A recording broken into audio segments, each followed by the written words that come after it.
हमरा स्टेशनों पर वोट पाया पहले मोहम्मद अली जिन्ना को, तो उसके बाद कलकत्ता से वापस नौशहरे हमारा रास्ता है दिल्ली आगरा, तो नौशहरे पहुँचा तो सुबह ले अंग्रेज़ा 300 रुपया भी देता, तो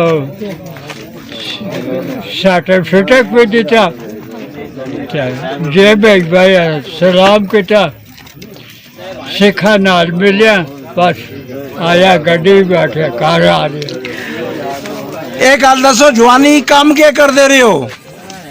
जवानी के काम करते रहे हम, जवानी भी पहले मिलिट्री रहे, फिर सन 47 के बाद एक भी रहे, पांडु सिख है जबड़ी बाहर इसी काम के तहत 11 साल, फिर उसके बाद पुलिस भी चला गया, डिस्ट्रिक्ट पुलिस भी 6 साल उसी कटे, था चिनारी एक बादला था थप्पड़ मारिया तब इस्तीफा दे जुड़ी, उसके बाद रिंगे से भर्ती हो गया, 9 साल गुजारे, फिर बीमार हो जाते एक दाखिल कट के इस्तीफा दिया।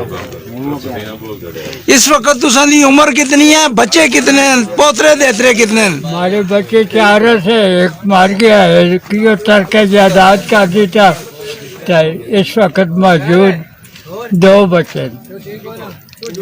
आर्मी विचों पेंशन मिलती या नहीं मिलती? कोई पेंशन नहीं है, असर साहब वगैरह जड़ा गया था वो अंग्रेजा नहीं देता, सिर्फ 300 रुपया देता, रिटायर दे वक्त एक सर्टिफिकेट 300 रुपये, 3 नोट 100 अच्छा एक गल दसो, कितने इलेक्शन में वोट पाए तुसा, कड़ियां कड़ियां जमातों वोट पाए?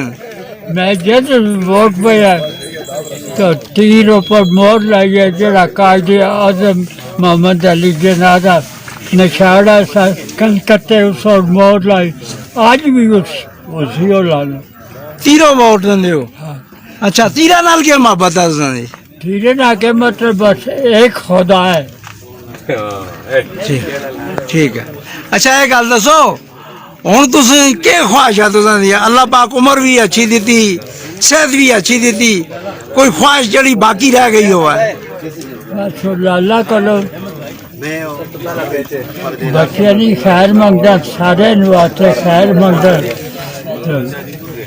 गराब अच्छा रहे और क्या लोड़ा।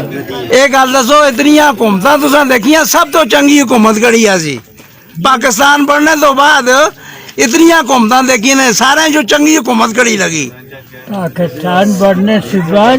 हाँ, कम से कम कुछ भी नहीं, 8-10 दफा वोट पाए, जब भी पाया तो तीर और वोट लगे कि मैं पहले मोहम्मद अली जिन्ना से वक्त भी कलकत्ते हावड़े स्टेशन पर तीर और वोट लगे थी, तो आज भी मोर तीर और लाना ना। एक गल दसो, हुकूमत चंगी किस दी लगी? इतने अरसे मुझ हुकूमतां देखियां तुसां, लियाकत अली खान दी, अयूब खान दी, ज़िया-उल हक दी, जुल्फ़िकार अली भुट्टो दी, नवाज शरीफ दी, हुकूमत चंगी कड़ी लगी? अच्छी हुकूमत की सियासी अयूब खान देखी, CNC अयूब खान, उस तो बाद उसके बाद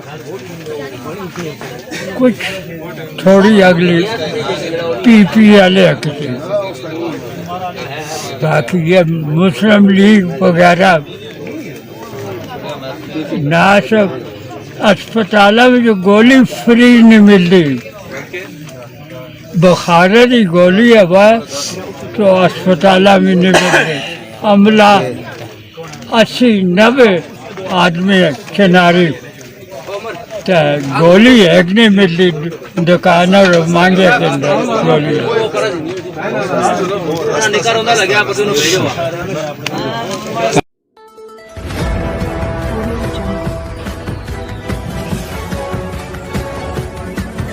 recording